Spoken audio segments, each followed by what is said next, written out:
Assalamualaikum warahmatullahi wabarakatuh. Alhamdulillahirabbil alamin wa bihi nasta'inu ala umuri dunya waddin. Wassalatu wassalamu ala asyrafil anbiya'i wal mursalin sayyidina Muhammadin wa ala alihi wa sahbihi ajma'in. Amma ba'du. A'udzu billahi minasyaitonir rajim. Bismillahirrahmanirrahim. Alhamdulillahi rabbil alamin. Arrahmanir rahim. Maliki yaumiddin. Iyyaka na'budu wa iyyaka nasta'in. Ihdinas siratal mustaqim. Siratal ladzina an'amta 'alaihim ghairil maghdubi 'alaihim waladdallin. Amin. Bismillahirrahmanirrahim. Rabbi shrah li sadri wa yassir li amri wahlul 'uqdatam min lisani yafqahu qawli. Bismillahirrahmanirrahim. Kata-kata indah dari saya, pertama, Alhamdulillahirabbil alamin. Kedua, Allahumma shalli sayyidina Muhammad wa ala sayyidina Muhammad. Ketika aku sayang kepada orang tuaku dan aku sayang kepada kalian semuanya. Nah, sekarang kita mempelajari tartil Al-Quran surat Al-Ma'idah ayat 9 yang insya Allah sampai ayat 14. Dengarkan baik-baik, perhatikan dengan tenang. Semoga Allah memberi rahmat kepadaku dan memberi rahmat kepada kalian semuanya. Amin, amin ya rabbal alamin. A'udzu billahi minasy syaithanir rajim. Bismillahirrahmanirrahim. Wa'adallahu alladhina amanu wa 'amilus solihati lahum maghfiratun wa ajrun 'azim. والذين كفروا وكذبوا بآياتنا أولئك أصحاب الجحيم. يا أيها الذين آمنوا اذكروا نعمة الله عليكم إذ هم قوم أن يبسطوا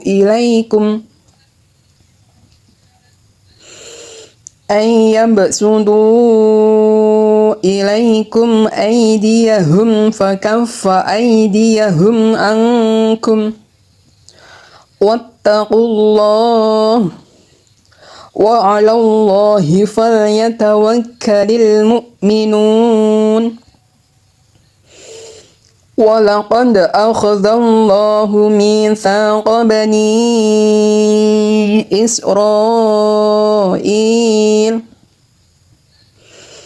فبعثنا منهم 12 نقيبا وقال الله إني معكم لئن أقمتم الصلاة وآتيتم الزكاة وآمنتم برسلي وعزرتموهم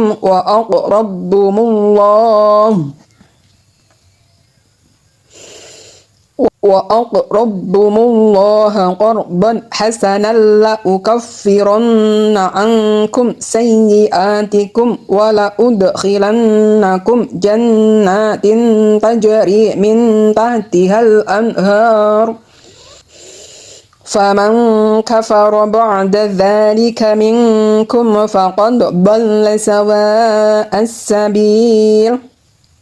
فبما نقضهم ميثاقهم لعناهم وجعلنا قلوبهم قاسية يحرفون الكلم عن مواضعه ونسوا حظا مما ذكروا به ولا تزال تطلع على خائنة منهم إلا قليلا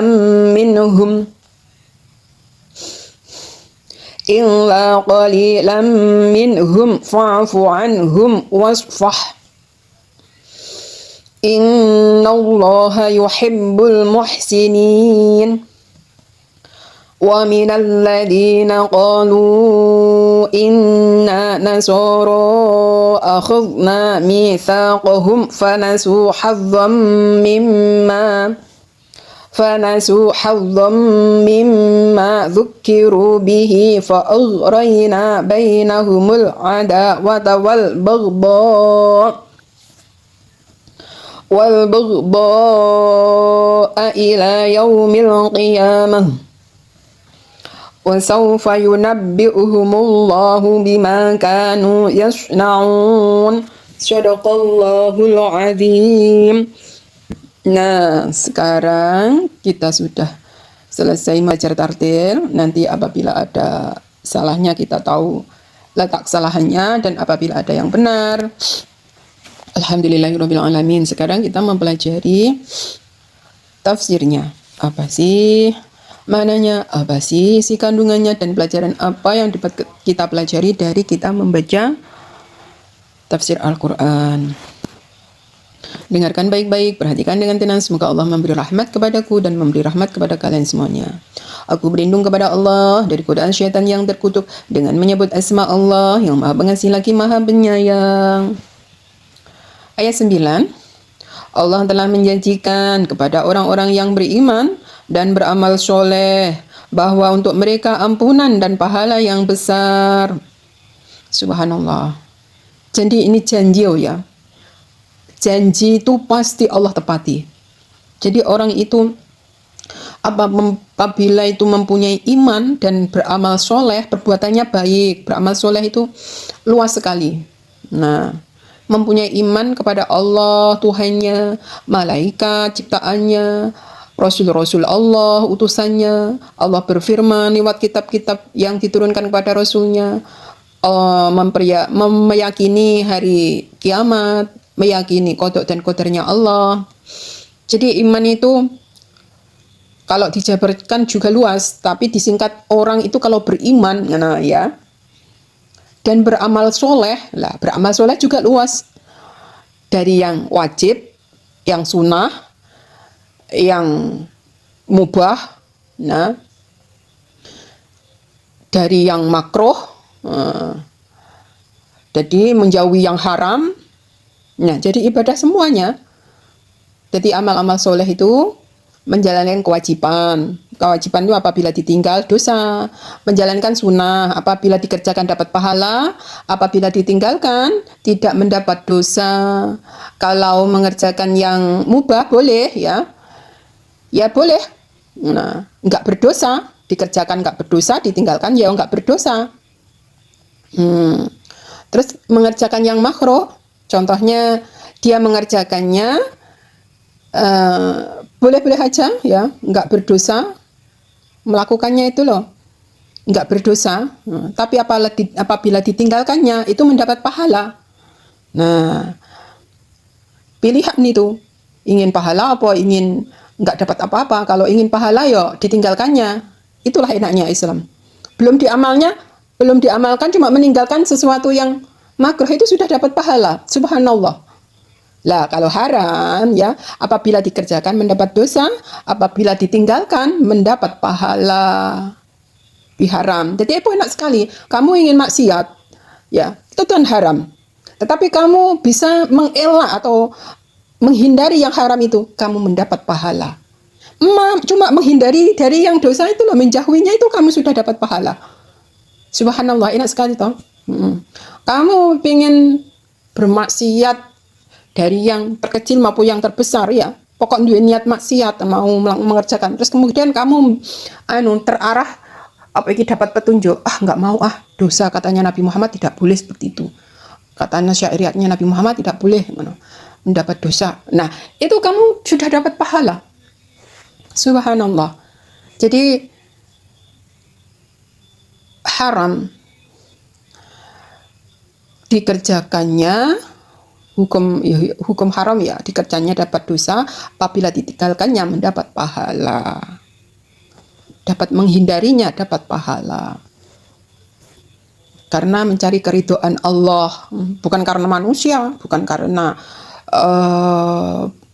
makhluk lainnya, makhluk Allah lainnya, bukan karena makhluk Allah lainnya, tapi karena mencari ridho Allah, maka dapat pahala. Subhanallah, walhamdulillah, wala ilaha illallah, wallahu akbar, wala haula wala quwwata illa billahil aliyil azim. Jadi wong-wong sing beriman dan beramal soleh mendapatkan pahala yang sangat besar dari Allah. Itu janji Allah loh, dimasukkan ke dalam surga itu janji. Bukan janji dari makhluknya, tapi ini janji dari yang maha menciptakan alam semesta ini. Kalau janji pasti ditepati. Ada pertanyaan, kalau janji ditepati, sudah ibadah, sudah berusaha, sudah berdoa, tapi hasilnya nggak sesuai dengan apa yang saya harapkan, Allah nggak menepati janji. Kalau masih ada mempunyai pikiran ya negatif ya tentang Allah seperti itu, berarti mereka itu masih seperti anak-anak ya. Seperti anak-anak itu loh ya. Contohnya anak-anak itu loh minta sama bapaknya, "Pak, saya kepingin mobil." Ya apa diberi sama bapaknya? Wis sampean nggak usah minta mobil ya. Wis manut melok bapak ini yang buri. Manut ae wis opok sing dilakoni bapak. Maksudnya kon manut ae ketentuane Gusti Allah. Mesti selamat. Nggak harus kamu itu minta kamu dikabulne njaluk mobil diwehi mobil, njaluk motor dikabulne motor, njaluk reno-reno dikabulne dan sebagainya. Itu justru malah apa? Nanti kalau suatu saat dia nggak terkabulkan, dia akan marah-marah. Nggak belajar dari tidak dikabulkan. Nggak belajar dari hikmah kenapa kok tidak dikabulkan. Makanya Allah itu terserah Allah ya. Allah berjanji, kamu berdoa aku kabulkan, kamu minta aku kabulkan. Dalam arti Allah itu mengabulkan dari sisi yang lain. Mungkin di dunia sudah ditampakkan, ada yang nggak ditampakkan, nanti di akhirat sana langsung diberikan oleh Allah. Inilah doa-doamu dulu waktu di dunia, diberikan semua nikmatnya.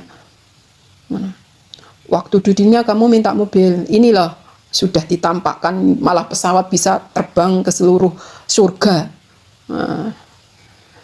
Dulu kamu minta makanan yang lezat, ini kamu tinggal ngomong aja sama bidadari dan bidadari sudah mempersiapkan semuanya. Jadi jangan seperti anak kecil yang selalu mempunyai buruk sangka terhadap orang tuanya apabila tidak membelikannya. Begitu juga kamu yang sudah dewasa apabila sudah berdoa, beribadah, meminta, sudah berusaha, kan nggak dikabulkan. Selalu berprasangka baik terhadap Allah, bahwa ini adalah ketentuan yang terbaik dari Allah. Kalau kamu manut ketentuan Gusti Allah, kamu sudah berdoa, sudah berusaha, pasrah ning Gusti Allah, pasti kamu akan selamat. Itulah yang dinamakan mengimani qadarnya Allah. Makanya Allah itu mengatakan orang beriman itu luas. Orang beriman ini bukan hanya beriman kepada adanya Allah saja loh ya.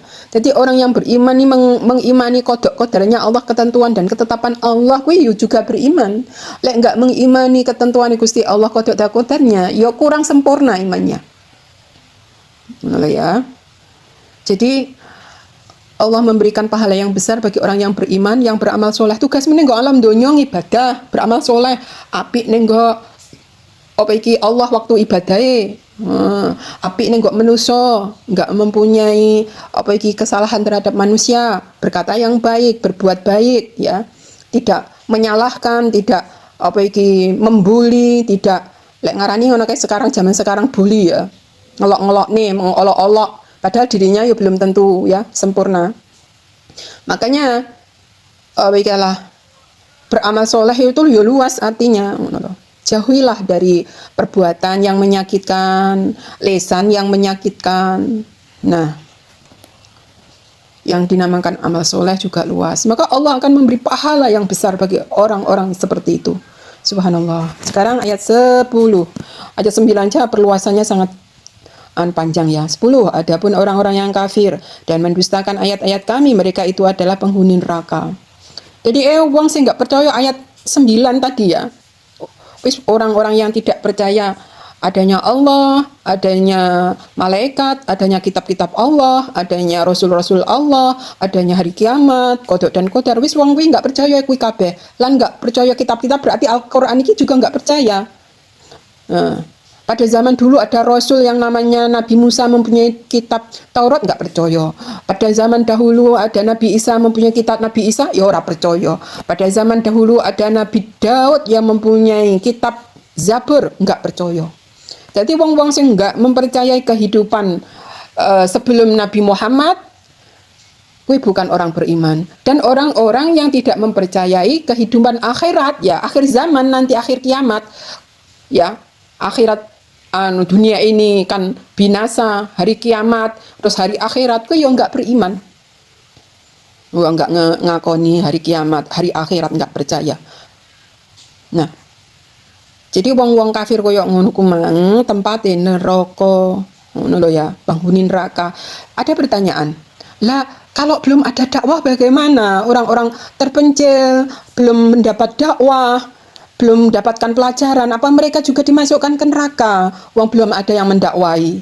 Mereka tidak masuk neraka tapi juga tidak masuk surga. Apabila mereka berbuat baik, maka diperlihatkanlah surga seperti seakan-akan menikmatinya. Apabila dia berbuat buruk, ya, maka ditampakkanlah neraka seakan-akan dia itu merasakan apa? Neraka tersebut. Itu keadilan, ya.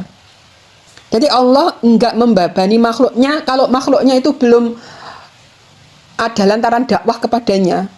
Orang-orang yang masuk nerakanya Allah itu karena sudah mendapat dakwah Islam. Orang yang sudah mendengar Islam, orang yang sudah mendengar Nabi Muhammad, orang yang sudah mendengar Allah Tuhannya, mencari ilmunya, terus akhirnya dia mendapat hidayah, akhirnya dia mempunyai tiket swarga. Wong lek wis duwe petunjuk berarti wis duwe tiket swarga. Lek wong sing gong entuk berdakwah blas blebar pisan gong duwe tiket. Tiketnya gong duwe, tiket ning neraka ya gong duwe, tiket ning swarga ya gong duwe. Enggak ada yang menyampaikan ke telinganya tentang nama Islam, ngono ki nggak eneng. Agama Islam, ngono ki nggak eneng. Tapi kalau orang ini sudah mendengar agama Islam, maka orang tersebut harus wajib mengetahui apa agama Islam tersebut. Nah, terus nanti di pengadilan Allah itu dipertanyakan, wahai manusia, dulu apa telingamu, matamu, apa mata indramu, ya, maksudnya apa enggak mendengar tentang agama Islam? Terus apabila dia sudah mendengar, saya mendengar agama Islam, apa kamu mendengar bahwa Allah itu Tuhannya? Ya. Dan Nabi Muhammad itu adalah nabinya? Iya, saya mendengar. Lah, kenapa kamu kok tidak mencarinya? Kenapa kamu kok tidak mempelajarinya? Maka sudah menjadi dasar dia masuk neraka. Mereka sudah mendengar. Kenapa kamu kok tidak mencarinya, tidak mempelajarinya, tidak mengimani? Sudah mendengar kok. Nah, tapi kalau orang itu walaupun di tempat terpencil pedalaman, kemudian dia mendengar agama Islam, sekarang apalagi internet ya, agama Islam, kamu cari agama Islam, Tuhannya Allah, nabinya Nabi Muhammad, kitabnya Al-Quran, ya. Kemudian kamu pelajari kitabnya itu. Wah, ternyata begini toh. Terus akhirnya kamu kebuka ingin mempelajari agama Islam. Cari ustadz. Diklik sudah ada dari bahasa Inggris atau bahasa Arab atau bahasa Indonesia atau bahasa yang lain-lainnya, itu seluruh dunia itu sudah masuk Islam itu. Nah, kamu bisa mempelajarinya.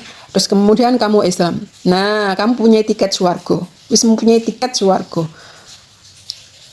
Terus apabila nanti di pengadilan Allah, hei manusia, dari mana kamu dapat hidayah ini? Lewat internet. Dulu kamu mendengar Islam pertama ya lewat internet. Terus kamu mempelajarinya, saya mempunyai ustadz ya lewat internet. Kamu bisa memahami Al-Quran ya lewat internet. Karena daerahku terpencil sekali dari Islam, tapi aku mendengar Islam, makanya aku cari apa itu Islam, agama Islam, dan Tuhannya siapa, ciri-ciri Tuhannya seperti apa, aku pelajari. Terus aku meyakini ternyata Islam itu memang sampai sekarang itu di akhirat nyata, dan janjinya Allah pun nyata sesuai dengan Al-Quran. Nah, kamu masuk surga sana.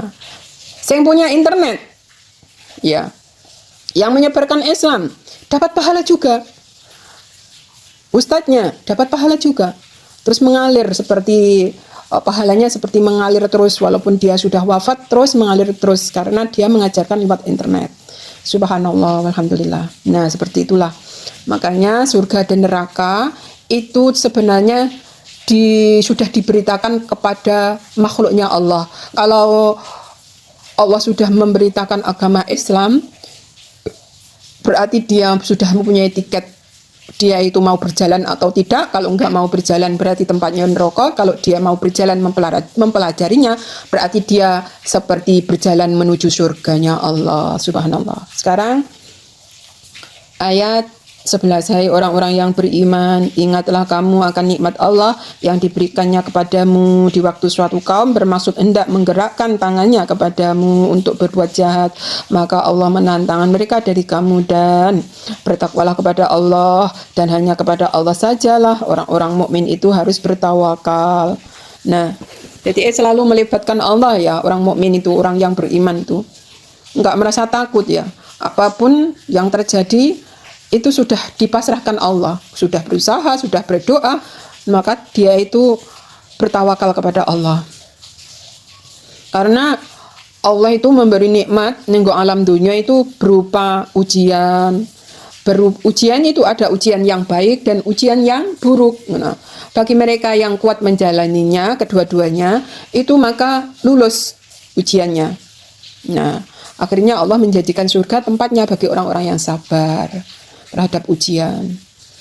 Ujian kaya itu apa juga ujian? Ujian. Kuat enggak kamu jadi orang kaya? Tetap menjalankan sholat enggak? Tetap menjalankan puasa enggak? Zakat enggak? Zakat mal enggak? Haji enggak? Wis, nanti dipertanyakan tentang hartanya itu. Kalau lolos, ya masuk surga. Ada ujian orang miskin. Dia tetap berusaha, tapi terbatas. Tetap sabar, besok usaha lagi. Enggak seberapa rezeki Allah, disyukurinya, maka dia terus mendapat pahala. Terus dia mensyukuri kehidupannya terus dengan beribadah. Nah, itu juga ujian. Ada yang ujian diberi penyakit, tetap sabar atas sakitnya. Subhanallah, alhamdulillah. Pokoknya ujian, yang nama ujian itu luas sekali. Ada ujian yang mengenakkan, ada ujian yang tidak mengenakkan. Kedua-duanya itu ujian. Bagi orang yang bisa menjalaninya dengan takwa, maka akhirnya bisa memasuki surganya Allah.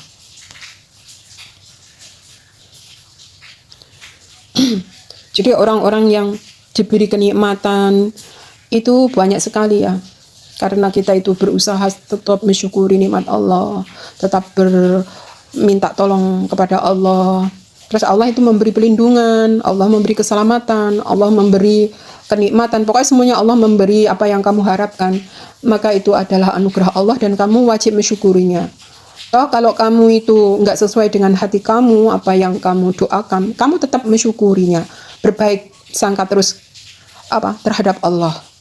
Bertawakal terus kepada Allah. Nah, itulah ciri-ciri orang yang mukmin, orang-orang yang bertakwa. Tidak merasa takut karena punya Allah yang maha segalanya. Sekarang kita menerangkan tentang mengingkaran janji prasetia oleh orang-orang Yahudi dan Nasrani. Ayat 12, dan sesungguhnya Allah telah mengambil perjanjian dari Bani Israel dan telah kami angkat di antara mereka 12 orang pemimpin, dan Allah berfirman, sesungguhnya aku beserta kamu, sesungguhnya jika kamu mendirikan sholat dan menunaikan zakat serta beriman kepada Rasul-Rasulku, dan kamu bantu mereka dan kamu pinjamkan kepada Allah pinjaman yang baik, sesungguhnya aku akan menghapus dosa-dosamu dan sesungguhnya kamu akan kumasukkan ke dalam surga yang mengalir di dalamnya sungai-sungai. Maka barang siapa yang kafir di antaramu sesudah itu, sesungguhnya ia telah tersesat dari jalan yang lurus. Nah, jadi pada zaman dulu itu ajarannya itu sama seperti Allah memerintahkan sholat ya. Sholat itu dari dulu itu ya sama. Makanya Nabi Muhammad itu waktu Isra Mi'raj sih jadi imam itu para rasul, para nabi, Nabi Muhammad di depan, para rasul itu di belakangnya. Di alamnya ya. Oleh orang-orang biasa yang nggak bisa melihat. Nabi Muhammad jadi imam ya, mereka itu sholatnya ya sama seperti Nabi Muhammad. Nabi Muhammad rukuk, mereka rukuk. Nabi Muhammad sujud, mereka sujud. Dan seterusnya. Jadi ajaran sholat nggak asing bagi para nabi dan rasul, itu nggak asing. Makanya kalau ada yang mengatakan umatnya Nabi Musa nggak iso sholat, terus dirubah-rubah ajarannya. Kok mengatakan umatnya Nabi Isa, tapi kok nggak iso sholat? Atau ajarannya sudah dirubah-rubah. Umatnya nabi-nabi sebelumnya itu sholat semuanya. Nah, dan berzikir mentauhidkan Allah, la ilaha illallah. Makanya ajaran sholat ini bukan ajarannya Nabi Muhammad saja, Rasul-Rasul sebelumnya juga sholat. Menunaikan zakat, oh ternyata zakat itu juga ajaran nabi-nabi sebelumnya. Perintahnya Allah itu terhadap makhluk itu sama lewat para utusannya. Nah, cuma utusan itu nggak ada yang kekal, umurnya juga terbatas. Kalau utusan itu wafat, terus yang menyampaikan nggak ada, terus dunia itu menjadi sesat lagi, makanya Allah mengutus utusan lagi. Utusan terakhir yaitu Nabi Muhammad. Ngono loh ya. Jadi janji Allah itu benar. Pada zaman dulu itu Allah janji akan memberi petunjuk kepada anak cucunya Bani Adam. Makanya setiap zaman rusak, pada zamannya Nabi Musa itu ada Fir'aun yang mengaku sebagai Tuhan. Yang memperingatkan siapa? Nabi Musa. Makanya Allah itu mengutus utusan setiap zaman. Kalau utusan itu sudah wafat, ya terus akhirnya zaman gue yo gonjang-ganjing lagi, kafir dan seterusnya. Terus Allah mengutus utusan lagi. Ya beritanya Allah ya sama. Maka menyuruh sholat, zakat, mengimani para rasul itu diperintahkan. Ya. Doang untuk ya Allah itu satu. Ajarannya searah.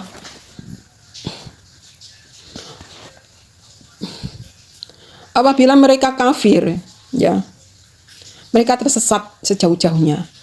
Apabila dia mendapat petunjuk, wah berarti nenggo akhirat dia mendapatkan surga. Di bawahnya sungai mengalir, sungai madu, sungai susu, sungai yang sangat jernih, telaga Kausar dan lain-lainnya.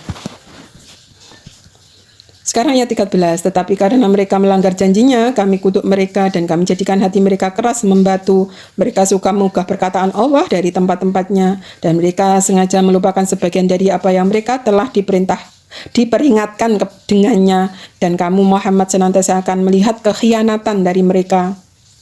Kecuali sedikit di antara mereka yang tidak berkhianat, maka maafkanlah mereka dan biarkanlah mereka. Sesungguhnya Allah menyukai orang-orang yang berbuat baik. Subhanallah. Firman Allah ayat 13 itu Allah menerangkan mereka itu melanggar janji. Mereka hatinya menjadi keras, membatu ya.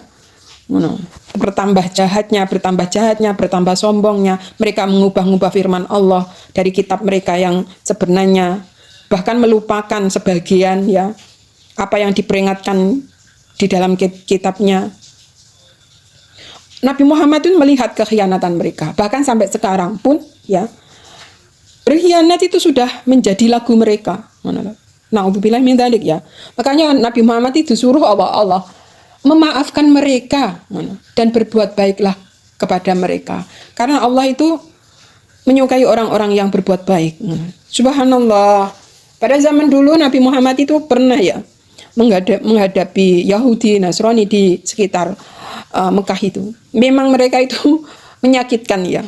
Berkhianat, bohong dan sebagainya itu tentang jual beli ya, tentang perdagangan, perpasaran dan perdagangan ya. Mereka itu suka berbohong, suka khianat dan sebagainya. Tapi Nabi Muhammad melihat mereka seperti itu, Allah memerintahkan, kon maafni, lan berbuat baiklah kepada mereka, karena Allah menyukai orang-orang yang berbuat baik. Subhanallah. Jadi kon sabar. Memang Allah menyediakan kebaikan dan keburukan itu yang untuk menguji kebaikan ya. Ternyata Nabi Adam diciptakan di surga itu siapa yang nganggu iblis? Ternyata ajaran iblis itu untuk menguji kebaikan. Makanya manusia diwei peringatan, diwei pelajaran hikmah bahwa sebenarnya kebaikan dan keburukan itu untuk saling ngarani mempersatukan, untuk memurnikan seseorang, iman seseorang. Orang itu kalau beriman, kalau nggak ada yang menguji, siapa kesabarannya yang menguji? Ya. Makanya kebaikan dan keburukan ini untuk memurnikan orang-orang yang beriman. Jangan kira ya orang beriman kok nggak diuji mulus dan sebagainya. Orang-orang yang beriman ini diuji. Contohnya oleh anaknya, oleh suaminya, apa oleh istrinya, oleh tetangganya, oleh saudaranya, atau secara luas orang-orang yang beriman seperti Palestina itu orang-orang beriman ya diuji oleh orang-orang Yahudi Israel yang kafir. Nah, jadi orang yang beriman ya yang menjabat ujian itu kalau memang bersabar oleh Allah diangkat derajatnya. Dunia itu memang ujian siapa yang paling baik amalnya, menurut ya. Orang-orang yang beriman yang sabar, yang menegakkan kebenaran. Apabila mereka terzalimi, mereka dapat pahala, dan apabila dia wafat maka menjadi syahid. Menurut ya. Jadi dapat kemuliaan terus dari Allah. Kelihatannya memang mengerikan ya. Kelihatannya menyusahkan banget. Tapi sapa sing nguji wong beriman lek ora wong-wong sing ngono kuwi, ngono ya. Nomor 14, dan di antara orang-orang yang mengatakan, sesungguhnya kami ini orang-orang Nasrani, ada yang telah kami ambil perjanjian mereka, tetapi mereka sengaja melupakan sebagian dari apa yang mereka telah diberikan peringatan dengannya. Maka kami timbulkan di antara mereka permusuhan dan kebencian sampai hari kiamat, dan kelak Allah akan memberitakan kepada mereka apa yang selalu mereka kerjakan. Nah, jadi kebencian mereka itu sampai hari kiamat toh ya. Apabila didakwahi nggak mau menerima, kadang malah memusuhi yang mendakwahinya. Itu sudah hal yang biasa. Tapi ada orang yang kafir yang baik ya, dia itu didakwahi nggak mau tapi tetap nggak memusuhi. Nah itu orang kafir yang nggak jahil, betul boleh dijadikan teman dalam usaha dan sebagainya. Tidak boleh menyakitinya dalam sosialisasi, ya, bukan teman-teman kepercayaan ya bisa. Tapi yang ada orang yang kafir itu permusuhannya sampai hari kiamat, mereka itu tidak mau menerima Islam ya, mereka nggak mau menerima Islam sampai hari kiamat nanti, ya. Dia nggak meyakini Nabi Muhammad ya sampai akhirat, sampai nanti akhir zaman. Permusuhan yang ada, kebencian yang ada. Ya seperti ini kan ya, Palestina mayoritas Islam. Terus Yahudi Israel wilayahnya ya wong Yahudi ya. Terus ada yang Nasrani. Mereka itu saling mengolok-olok terus. Kebencian terhadap mereka. Ya yang Yahudi ngolok-ngolok Nasrani, wong Nabi Isa itu katanya anak dari zina, dan saling berolok-olok lah. Maka tengah-tengah ya Islam yang menengahi yang benar, ya. Tentang apa? Tapi orang-orang Kristen meyakini bahwa Isa itu Tuhan, Siti Maryam Tuhan, ditinggikan. Yang satu ditinggikan terlalu tinggi, yang satu menghina serendah-rendahnya. Tapi Islam tidak, tengah-tengah. Islam memuliakan Siti Maryam, memuliakan Nabi Isa, bahwa jangankan tercipta dari rahim tanpa seorang laki, Allah menciptakan unta Nabi Soleh itu dari batu itu loh, isakun fayakun, jadilah unta, keluar anak unta dari batu loh itu. Apalagi sampai keluar anak dari rahim Siti Maryam, itu mudah bagi Allah. Nah inilah jadi Islam itu memuliakan, tidak menghina. Tidak menghina Yahudi, tidak menghina Nasrani. Orang Islam itu nabinya ya Nabi Musa alaihissalam, orang Islam itu nabinya ya Nabi Isa alaihissalam. Itu disuruh meyakini pada zaman dahulu itu ada nabi rasul yang namanya Nabi Musa dan Nabi Isa. Jadi Islam itu memuliakan, tidak menghinakan. Tapi kebanyakan mereka itu permusuhan masalah itu nanti dibawa sampai kiamat, ya. Insya Allah paham ya. Jadi Yahudi yang nggak mempercayai Nabi Muhammad ya, Nabi Muhammad itu lahir dari kalangan mereka. Kalau mereka mau itu seperti itu, nyapo lahir di Mekah, makanya mereka tidak mau ya mengimaninya Nabi Muhammad, Nabi akhir zaman. Nah seperti itulah, jadi perbedaan-perbedaan itu nanti sampai akhir zaman nanti. tentang kebencian, permusuhan itu ada. Toh kalau ada yang tidak bermusuhan itu sebagian kecil aja. Memang ada orang yang kafir tidak memusuhi, tapi ada sebagian besar itu ya seperti itu, permusuhan. Nah, sampai hari kiamat nanti permasalahan itu dibawa ya. Insya Allah sudah paham. Ya, pelajaran yang dapat kita ambil, orang yang beriman dan beramal soleh bertawakal hanya kepada Allah. Mereka saling bantu-membantu dalam hal takwa. Sebaliknya, orang kafir yang hatinya keras seperti batu, yang suka melanggar janji, mereka mengkhianati ajaran Nabi Muhammad, kecuali sedikit dari mereka yang tidak begitu. Maka maafkanlah, biarkanlah mereka, karena Allah cinta kepada orang yang berbuat baik. Demikianlah keterangan surat Al-Maidah ayat 9-14. Apabila ada salah kata, mohon maaf yang sebesar-besarnya. Apabila ada yang benar, boleh diikuti. Kalau ada yang salah, boleh dikritisi untuk membangun kedepannya menjadi insan yang lebih mengerti. Ihdinas siratal mustaqim. Assalamualaikum warahmatullahi wabarakatuh.